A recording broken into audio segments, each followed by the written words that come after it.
વાતું રહે વીર ભલા તણિયું ભાણના હે પડશે શરીર પણ પ્રસિદ્ધિના ઘટ પડશે નહીં. મિત્રો, આ દેશની ધરતીમાં અનેક વાતો છે, અનેક વાર્તાઓ છે. લોક સાહિત્યમાં લોક સંસ્કૃતિની વાતો અમે કાયમના માટે કરી છે. એવી વાતો આપના આગળ હું રજૂ કરું છું. આ ધરતીમાં વાતો એવી જ બની ગઈ છે, વાર્તાઓ કે જે ઉગી ગઈ છે, જેના પાતાળ સુધી મૂળિયા છે ને એ વાતો છે એ કાયમના માટે જીવતી રહેવાની છે. અને એ ઉગેલી વાતો છે એના ક્યારેક ક્યારેક કૂપળા ફૂટ્યા કરે છે. અને એ કૂપળા, એ વાતોના જે કૂપળા છે એવા કૂપળા ફૂટ્યા હોય એવી વાત હું આપના આગળ એક નાનકડી લઈને આવું છું. કોહિલવાડની પવિત્ર ધરતી છે, અદ્ભુત આ વાર્તા છે, મને બહુ ગમે છે અને આપને પણ ગમશે. વાત એમ છે કે બપોરનું ટાણું છે, ઉનાળાનો સમય, ચૈત્ર વૈશાખના તરદાર તડકા, દાડો હુરજ દોઢક નાડાવા જાણે ધરતીની માથે ધીરો ધીરો ધીરો ઉતરવા મીંડ્યો હોય એવું લાગે. ત્રંબકવણી ધરતી થઈ ગઈ છે. નાળિયેરની માથેથી નાળિયેર ધરતીની માથે પડે તો નાળિયેરનું પાણી છે એ ફૂંકાઈ જાય. એક અંજળીની માલિકો તમે આમ પાણી ભરી અને હુરજ દાદાની સામે આમ રાખો તો હાડા હટ કરતી હુરજની કિરણ એ પાણીને સૂહી જાય. લીલું ઘાસનું તણખલું તોડીને ધરતી માથે નાખો, છમ છમ છમ છમ છમ કરતા એના પાણી બળી જાય, હરણના તુંબલા તૂટી જાય.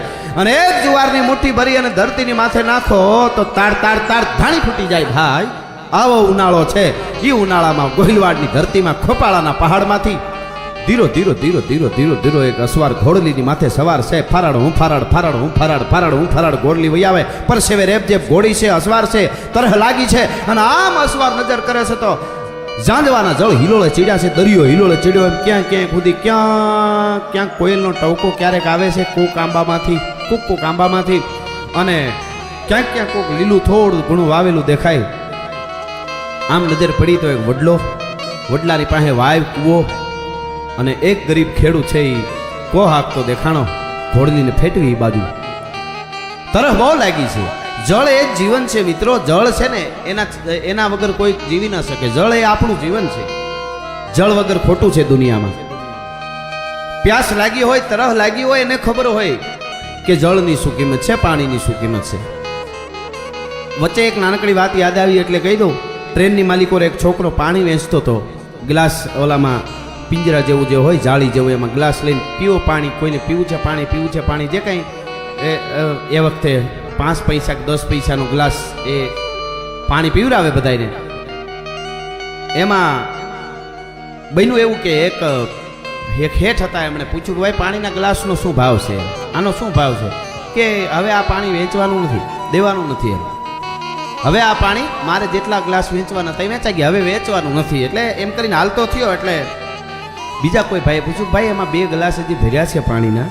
ઓલો શેઠ છે એને પૂછ્યું એને પાણી પીવું છે તો તારે કેવું જોઈએ કે 10 પૈસામાં ગ્લાસ આપું છું કે જે કાંઈ તું ભાવ લેતો હોય. પણ તે કીધું કે હવે પાણી મારે આ નથી દેવાનું, નથી વેચવાનું.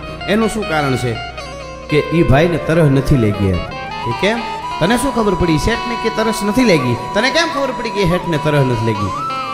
કે જેને તરહ લાગી હોય પાણીના ભાવ ન પૂછે. એને જો તરહ લાગી હોય તો એ પાણીના ભાવ કોઈથી પૂછે નહીં. એમ પ્યાસ લાગી હોય એને ખબર હોય. આને તો બહુ તરહ લાગી હતી. ઘોડી પણ તરહી થઈ હતી. ઘોડી આવી, વડલાને મૂળીએ ઘોડીને બાંધી દીધી. અહવાર નીચે ઉતર્યો. કો હાલતો તો એ ધોરિયામાં દીંદુડી ઝીણી ઝીણી વહી જતી હતી. કારણ કે ખેડૂત જેવો ગરીબ હતો.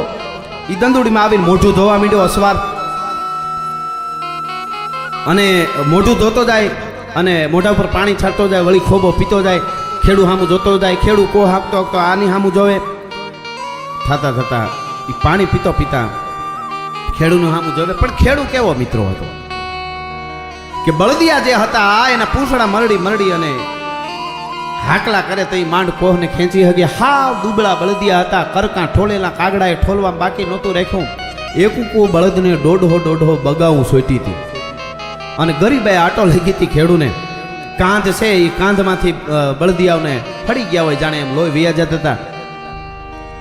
અને ખેડૂનો જે કોહ હતો એમાં એકો ને એક જાણે કાણા પડી ગયા હોય. એ કોહ આખે આખો સાંભળાનો જે કોહ હોય છે એ આખે આખો કૂવામાંથી વાયુમાંથી કોહ બહાર આવે ને ત્યાં તો ખાલી તગારું એક પાણી છે એ બહાર નીકળે.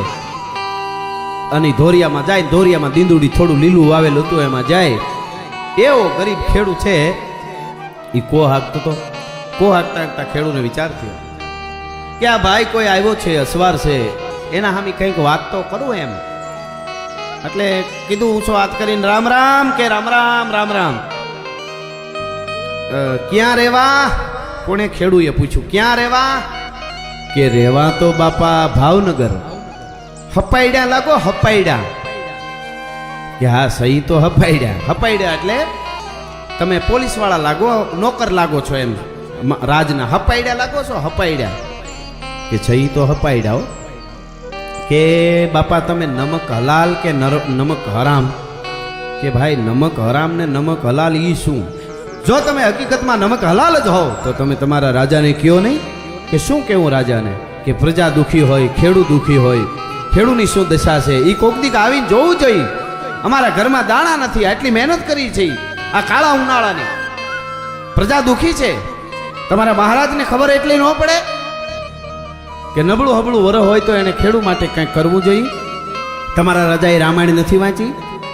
કે ગંગાજળિયું ગોહિલ કુળ છે અમારા મહારાજ છે એ રામાયણ તો વાંચી હોય ને. કે તો રામાયણમાં લખ્યું છે તમને નથી ખબર? કે શું લખ્યું છે? તમારા રાજાને ખબર હોવી જોઈએ. શું કહે છે? કે જીનકી રાજ પ્રિય પ્રજા હે દુખારી અન સોનરૂપ ગવસ નરક અધિકારી. કે જીનકી રાજ પ્રિયા પ્રજા હે દુખારી સોનરૂપ ગવસ નરક અધિકારી. जिनकी राज प्रिय प्रजा है दुखारी सोन रूप अवश्य नरक अधिकारी. जेना राजनी प्रजा, जे राजानी प्रजा दुखी होय ने ए राजाने नरकनो अधिकारी बने छे. ए राजा 28 प्रकारना नरक छे ए बधाय એને ભોગવવા પડે છે. કે પણ છે હું વાંધો પણ તા તો વધારે વધારે તમારો રાજા આમ ને તમારો રાજા આમ ને. એક તો તરદાર તડકો, ખેડૂને ભૂખ લાગેલી છતાંય કો હાકતો હતો અને એમાં આગળ આગળ આગળ આગળ વેણ બોલતો જાય. ઓલો માણસ વડલાને થડે બેઠો બેઠો સાંભળતો જાય છે અને આ ખેડૂ છે એ કે તમારો રાજા આમ છે ને તેમ છે ને પછી તો એને ન કહેવાના વેણ મીંડા ચાલુ કરવા. એ બોલતા બોલતા બોલતા બોલતા બોલતા મરક મરક મરક મૂછમાંથી દાંત કાઢતો જાય, હંતો જાય અને વડલાને થડે બેઠેલો આ ઘોડે અસવાર સાંભળે છે. ઓલો ખેડૂ છે એ વધારે વધારે બમણો એની જીભ છે એ વેગ પકડતી જાય છે. એમાં પછી ધીરેક દિન અહવારે કીધું કે ભાઈ નકરી ગાળ્યું જ આ રાજાને, અમારા રાજાને નકરી ગાળ્યું જ કાઢો કે કોઈ ખાવા બાવા દ્યો. કે નાના દેઈને ખાવા, અમે એમ તો અમે ભાવનગરની ધરતીના અમે ખેડૂત છીએ, અમારે મહેમાનને અમે ખાવા દઈ એમ કરીને કોહને મૂકી છૂટો મૂકી બળદને કોહેથી છોડાવી એક બાજુ વડલાને પાડીએ લઈ આવીને બાંધ્યા. અને પછી કીધું ખાવામાં તો બોળો છે, બોળો એ કે ખાવો છે ભાઈ છે. એટલે કીધું બોળો એટલે હું તો હા તમે તો ભાવનગરના હપાઈડ્યા અને તમારે તો બધું તમારે તો મહારાજા ની પાસે ભેળું રહેવાનું હોય ને તમને તો બોળાની ક્યાંથી ખબર હોય બાપા? એ તો બોળો તો અમે ખેડૂત અમારે ખાવાનો હોય. હકીકતમાં મિત્રો બોળો એટલે ઘઉંનું ભડકું હોય, અમુક ઘઉં હોય અને ઘઉંનું હોય, વધારે ગરીબ હોય તો જુવારનું ભડકું હોય. એમાં ખાટી છાય નાખીને એક દોણકી હોય એ ભડકું નાખીને એમાં થોડુંક મીઠું નાખીને એમાં છાય નાખી દે અને એ જે રાંધણું પણ એને કહેવાય, બોળોય કહેવાય ને રાંધણું કહેવાય. એ બોળો જે છે એવી રીતનું તૈયાર કરેલો સવારમાં આવીને વડલાની ડાળે બાંધી દીધેલો છાયામાં. પણ એ મિત્રો ઉનાળાનો તરદાર તડકો હોય, એક ઉનાળો છે ને એમાં એક વડલાની છાયા ને એક કૂવાનું પાણી. વડલાની છાયા જેમ ઉનાળો હોય ને એમ ઠંડી હોય છે અને કૂવાનું પાણી જે છે એ પણ ઉનાળો હોય એમ ઠંડુ હોય અને વડલાની છાયા અને કૂવાનું પાણી શિયાળો હોય ને એમ ગરમ હોય, ટાઈટ હોય તો ગરમ હોય. એ લૂ તો ભટકાતી હતી એને, પણ એ વડલાની છાયામાં ટાઢો બોળો જેવો જે બોળો છે ભડકુમાં મીઠું ભેળવેલું છાય નાખીની છે એ દોણકી નીચે ઉતારી. વડલા વૈશાખ મહિનો બેહી ગયો તો એટલે વડલાના મોટાપણા પાન મોટા મોટા કોળાને એના ઢોરીઓ મૂળમાંથી જાય એટલે અને એનો પડિયો કર્યો, પડિયો વાળ્યો અને એ પડિયામાં બોળો આમ ભરી દીધો આખો પડિયોનો. અસવારને કીધું કે લ્યો. પણ અસવારને એ તરદાર તડકો ખાઈને આવેલો ને ભૂખ એવી લાગેલી એને તો બોળો હડાડ હડાડ હડાડ હડાડ હડાડ કરતો બોળો પડિયો પી ગયો. કે લ્યો થોડોક વધી આપો, બીજો ત્રીજો પડ્યો, ચોથો પડ્યો. મિત્રો બોળો પીતો જાય અહવાર અને ખેડૂ છે એ સામું જોતો જાય અને બોળો છે એ દેગડીમાંથી દોણકીમાંથી નાખતો જાય. ઘડીક વાર થયું તો આખી દોણકી ખલાસ થઈ ગઈ. પણ મિત્રો આ દેશની સૌરાષ્ટ્રની ધરતીને એક અમીરાત જોઈજો, ખમીરાત જોઈજો. એ ખેડૂને ઓલો બધું અસવાર બધો બોળો પી ગયો ને એ એને એના વાહે કાંઈ નથી લીધું ને એ ચિંતા નથી, પણ આજ એક અતિથિ, આજ એક મહેમાન આજ મારો બોળો પી અને ધરાઈ ગયો, આજ અતિથિને મેં ધરવી દીધો, એનો પોરહના પલ્લા છૂટે છે એ ખેડૂને હો.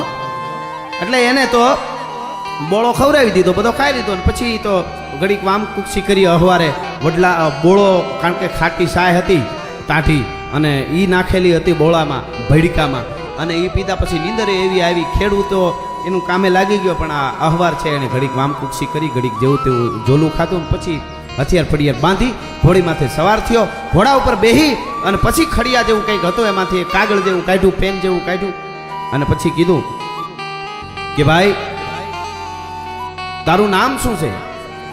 કે મારું નામ હોંડો, હોંડો માળી, મારું નામ હોંડો છે કે સોંડો. કે ગામનું નામ? તો કે ભૂંભલી. એ બે હજી શબ્દ હજી લખ્યા હતા તો કોહ ને વળી પાછો કોહ હાંકતો તો એ કોહની રાહ બળદિયા માથે નાખીને હડી કાઢી કે ભાઈ નામ કેમ લખો, ભાઈ નામ કેમ લખો, કઈ મહારાજને ફરિયાદ કરવાનું નથી ને મેં ગાળ્યું કાઢ્યું? કે ના ભાઈ આ તો શું છે કે તમે મને બોળો ખવડાવ્યો, હું તમારો મહેમાન થયો, અટાણ સુધી રોકાણો, તમે કોઈક દી ભાવનગર આવ્યો તો અમારી મહેમાન ગતિ કરજો, એમ કે ભાઈ નામ લખેલું હોય તો કોઈક દી એકાબીજાની ઓળખાણ દઈએ. કે અમને ભાવનગર માતાજી ભગવાન નો આવવા દઈએ. કે કેમ? કે ત્યાં તો તમે વેઠે ઉપાડી જાઓ અમને, અમારે ભાવનગર શું કામે અમે આવીને, એમાંય તમે હવે તો જાણીતો હપાય બે બળિયા વધારે મારે, અમારે ભાવનગર બાપા કોઈ દી આવવું નથી. કે પણ તમારું નામ હરખું લખાવો બધું. તો કે નામ તો લખાવી દીધું, ભૂંભલી ગામ છે, મારું નામ હોંડો માળી છે, અહીંયા ભૂંભલી ગામમાં રહું છું, પણ કાંઈ ફરિયાદ નહીં કરો ને. કે ના બાપા ફરિયાદ એમાં શું કરી, તમે મને બોળો ખવડાવ્યું, હું કાંઈ ફરિયાદ કરું? મિત્રો ઘોડી માથે સવાર થઈને ઘોડે સવાર નીકળી ગયો, સાંજ પડી, હોંડો માળી ખેડૂ છે એ ઘરે ગયો ભૂંભલી ગામમાં. પણ ઘોડે સવાર જે છે એ ભાવનગર આવે છે અને બીજો દિવસનો સૂરજ ઉગે છે અને બીજા દિવસનો હવારમાં સૂરજ ઉગે છે. હવે ટાણે હોંડો માળી વળી પાછી દોણી ભરી બોળાની પોતાના દુબળિયા બળદને તૈયાર કરે છે. ઓહરીની પાળે દોણી પડી છે, બળદને છોડી અને બરાબર ઘીહરું નાખવાની આમ તૈયારી કરે. ત્યાં બે જણા હિપાયું ડેલી આવી અને ઉભા રહ્યા, ખડકી આવીને ઉભા રહ્યા. હોંડા માળીનું ઘર આ છે? હોંડાભાઈ ખેડૂનું? તો કે હા. કોણ તમે? ત્યાં કીધું કે હા હોંડાનું, હું જ હોંડો માળી છું, હું જ હોંડો ભાઈ છું. બે અસવાર અંદર આવ્યા. હોંડાભાઈ હાલો તૈયાર થઈ જાઓ. કે કેમ? કે તમારે ભાવનગર આવવાનું છે. ભાવનગર મારે આવવાનું છે? કે હા. કેમ ભાવનગર આવવાનું? ભાવનગર મહારાજાએ સંદેશો મોકલ્યો, એ સંદેશો મોકલ્યો છે તમારે ભાવનગર આવવાનું છે. ત્યાં તો મોતિયા મરી ગયા હો ભાઈ, પરસેવાના બૂંદ કપાળમાં આવી ગયા હવારના ફોરમાં હોંડાને એ ખેડૂને. અને દુબળીઓ ખેડૂ છે, પોતળી પહેરી છે, બળદિયાની રાહથી ઘીરું નાખતો તે હાથમાંથી મુકાઈ ગઈ અને થયું ઓહો ઓલા હપાઈએ ઓલા સિપાહીએ વાત કરતી હતી હો ભાવનગર મહારાજને, હું જે કાંઈ બોલ્યો છું કે તમારો રાજા આવો છે ને તેવો છે ને રાજાને ધ્યાન રાખવું જોઈએ ને ભારે કરી. અને એ બળદિયાને છૂટા મૂકીને હળી કાઢીને ઓહરીમ જઈને ઘરવાળીની કે હવે મારા રામ રામ સમજીએ, હેક મારી વાઈટ જોતી નહીં, હવે તો પૂરું મને ભાવનગરની જેલમાં નાખી દે, દરણા દળાવીને વેઠ્યું કરાવીને મારા પ્રાણ નીકળી જાય હો. આ મારી બે ઇંચની લલુડી એટલે જીભ કાલક મારી છે ને એ કઈ હકડી નહોતી રહ્યો. ઘડીક વાર એને બોળો ખવડાવી દીધો હોત ને, જો મૂંગો મું મેર્યો હોત ને તો મને ભાવનગરથી આ તેડા ન આવત. પણ ભાવનગર મહારાજને ઓલાએ કહી દીધું હોય છે કે હું એને ગાળ્યું કાઢતો હતો અને હવે તો મને મારું પૂરું, હવે આપણા રામ રામ સમજ્યો. એને ઘરવાળીને કહે છે, ઓલા હકપાયું બે જોવે છે. અને પછી હોંડો માળી તૈયાર થયો, બે અસવાર વારે ભાવનગર આવે છે. એને એમ થયું કે મને તો સજા શું થાય એનું કાંઈ નક્કી નથી. ઊભે કેડે અફસો કરતો જાય છે કે અરે હે જીભ ઘડીક વાર મૂંગી રહી હોત 2-4 કલાક, હું મને આવું આ બોલ્યા પહેલાં મારે વિચારવાની જરૂર હતી. અને બોલેલું જ હંમેશા આપણું જરૂરિયાત વગરનું બોલેલું છે એ આપણને નડે છે બહુ, એ વાત પાકી છે મિત્રો. એટલે આવે છે ભાવનગર સવારનો ફોર. બીજે દિવસે ભાવનગર પૂગે છે, વચમાં ક્યાંક રોકાતા આવે છે. બીજે દિવસે સવારના પોરમાં સોંડામાળીને પહેલાં તો મહેમાન ગતિનો જે કંઈ રોકાવાનું હોય એ કર્યું હોય છે. ને સવારમાં કચેરી ભરાણી, પાછી કચેરી ભરાણી, કચેરી એકડે ઠાઠ બેઠી છે ને એમાં હોંડામાળીને લઈને ઓલા સિપાહીઓ આવ્યા ને આમ આવીને જોયું એ થાતા થાતા થાતા આમ કરીને આમ જ્યાં સિંહાસનની માથે નજર પડી પણ તા તો થાર થાર થાર થાર થાર હોંડો ધ્રુજવા મંડાણો. વગર દાખલે દેવ આવ્યા ભાઈ. એને એમ થયું કે હાય હાય હાય હાય હાય, હવે તો મને ફાંસી સિવાય બીજી કોઈ સજા જ ના હોઈ શકે. શું કામે મિત્રો? ફોંડાની નજર પડીને એ ખેડૂની તો જે માણસ આગલે દિવસે પોતાની 2 દી પહેલા પોતાની વાડી આવ્યો હતો અને જેને બોળો ખવડાવ્યો હતો, જેમ આવે એમ શબ્દ બોલીને જે મહારાજ ભાવનગર મહારાજને જે ગાયલું કાઢી હતી ને, જેને મોઢે ગાયલું દીધી હતી ને, એ ભાવનગર મહારાજ પોતે જ હતા ને એ જ હામાં સિંહાસનની માથે બેઠા હતા. હાય હાય, મેં તો મોઢા મોટ દીધી છે હો, હવે મારું શું થાય? અને મિત્રો એ વખતના રાજા કહેવાય છે કે પોતે સુપા વેશમાં, સિપાહીના વેશમાં ઘોડે એકલા નીકળી જતા અને ખેડૂત, દરેક ખેડૂત મારા શું કરે છે, મારી પ્રજા શું કરે છે એ જાણવા માટે નીકળી જતા હતા. અને મારી પ્રજાને શું સુખ દુઃખ છે એ જાણવા એકલા રાજાઓ નીકળી જતા હતા સિપાહીના વેશમાં. એમ ભાવનગર મહારાજ વજયસિંહજી નીકળેલા અને ઈ આ હોંડાની વાડીએ રોકાણાના હતા, બોળો ખાધો તો એ પોતે 18 પાદરનો લાડો સિંહાસનની માથે બેઠો છે. પણ થાર થાર થાર પછી તો પગ નોરીએ ધરતી માથે સોંડાના કે ભાઈ રામ રામ સોંડાભાઈ. તો કે રામ રામ રામ રામ મહારાજ. કેમ ધ્રુજે છે ભાઈ? કે બાપુ બધું જાણો છો, શું કામે પૂછો છો? કે તું તારો ધ્રુજમાં, તને કાંઈ ન થાય હો, મારી ધરતીનો ખેડૂ છો તું, તને કોઈ પ્રકારની સજા કે કાંઈ તને ન થાય, તારે ધ્રુજવાની, તારે બીવાની જરૂર ન હોય. મહારાજ માફ કરી દો. કે શું કામે તું હાથ જોડે છે? એટલે તરત જ પરમાનંદભાઈને અવાજ કર્યો. પરમાનંદભાઈ કે હા જહાભાઈ વજીર ક્યાં છે? બોલાવો. જહાભાઈ વજીર આવ્યા. કે ત્રાંબાનું પતરું લઈ આવો. ત્રાંબાનું પતરું લઈ આવ્યા. ત્રાંબાનું પતરું લઈ આવી અને પછી જહાભાઈ વજીર જ્યારે ઊભા હતા એ વખતે બધાય ડાયરાની વિશે તેથી 18 પાદરનો લાડો વજયસિંહ મહારાજ. મિત્રો આ રાજા કહેવાય છે, રાજા અને પ્રજા વિશે શું પ્રેમ હશે એ વખતે, એટલા માટે આ પ્રસંગ બહુ જાણીતો અને અદ્ભુત છે. ઝવેરચંદ મેઘાણીએ સુવર્ણ અક્ષરે આ પ્રસંગને લખેલો છે. એણે હોંડાને પૂછ્યું, ભાઈ હોંડા કેટલી જમીન છે? તો કે બાપા જમીન તો છે બાપુ 1 હાથીની જમીન છે. વાડી કે 1 કોહની વાડી છે બાપા. પ્રમાણભાઈ, જહાભાઈ વજીર, આ માણસની વાડીએ કાલે હું રોકાણો હતો 2 દી પહેલા અને એને બોળો ખવડાવ્યો અને મને ગાળ્યું કાઢી ભાવનગર મહારાજને. એને ખબર નહોતી કે હું મહારાજ પોતે છું, પણ એની ગાળ્યું હાચુકલી હતી. મિત્રો એ રાજા કહેવાય છે. એને ગાળ્યું, એના ખેડૂની ગાળ્યું મીઠી લાગતી હતી. એની ગાળ્યું મીઠી હતી હો, બહુ બહુ મીઠી ગાળ્યું લાગી મને. હાચો હાચ એનું હૃદય બોલતું હતું. એ માણસ નહોતો બોલતો, એની જીભ નહોતી બોલતી, એનું ગળું નહોતું બોલતું, એનું હૈયું બોલતું, એનું હૃદય બોલતું હતું. તો એણે મને બોળો ખવડાવ્યો. એ બોળામાં જે પ્રેમ હતો ને, એ વિદુરની ભાજીમાં જે પ્રેમ દેખાડો હતો ને ભગવાનને, એવો લાગ્યો હતો. સુદામાના તાંદુલમાં ભગવાનને પ્રેમ દેખાણો, એવો આના બોળામાં મને પ્રેમ દેખાણો હતો. જહાભાઈ ત્રાંબાનું પતરું લઈ આવ્યા છો, એમાં લખો 6 કોહની વાડી લખો. 6 કોહની લખવામાં આવ્યું, 6 કોહની વાડી. પછી કે 6 કોહની વાડી જેને હોય એને પછી કાંઈ વાવણી કરવા માટે, વાવણી કરવાનો જ્યારે વખત આવે ત્યારે કાંઈ બળદ ક્યાંક માગ્યા થોડા, એવડો ખેડૂ માગ્યા થોડો લેવા માટે જાય, તે લખો 12 બળદ, એટલે 6 જોડ બળદ. એટલે જહાભાઈ વજીરે લખ્યું 6 જોડ બળદ. હવે જેને 6 કોહની વાડી હોય, 12 બળદ હોય, આટલી જમીન હોય, એ કાંઈ ઓસિંતાની વાવણી આવી જાય ને વરસાદ થઈ જાય તો એ ખેડૂત કાંઈ ખેતરમાં વાવે હું રેતી કે તો કે જહાભાઈ લખો 20 કળશી બાજરો. કે 20 કળશી બાજરો લખાઈ ગયો.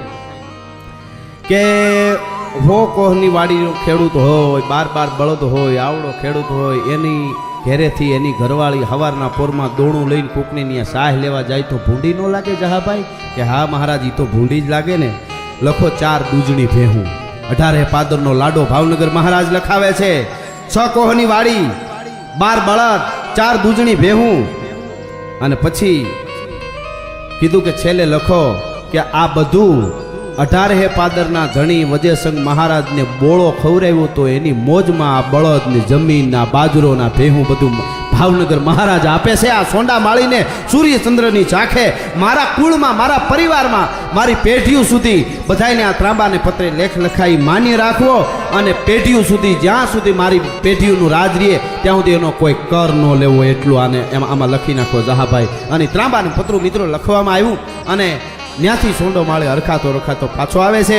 મિત્રો આ મહારાજાઓનું સમર્પણ, આ પ્રજાના વચ્ચેનો પ્રેમ, રાજા અને પ્રજાનો પ્રેમ મિત્રો આજ પણ ઝવેરચંદ મેઘાણી લખે છે કે ભૂંભલી ગામમાં સોંડા માળીના વંશજો છે એ જમીન હજી ખાય છે અને એના પેટારામાં એ ત્રાંબાના પત્રે લેખ લખેલો 6 કોહની વાડી, 12 બળદ, 20 કળશી બાજરો, 4 દૂધની ભેહો એ લખેલું પત્રું હજી પડ્યું છે. આ સૌરાષ્ટ્રની ધરા છે. આવી વાતો આપના આગળ અમે રજૂ કરતા રહીશું. તો જરૂર આ વાત તમને ગમતી હોય તો આને શેર કરજો, લાઈક કરજો અને ચેનલને સબસ્ક્રાઈબ કરજો. જય માતાજી, જય હિન્દ.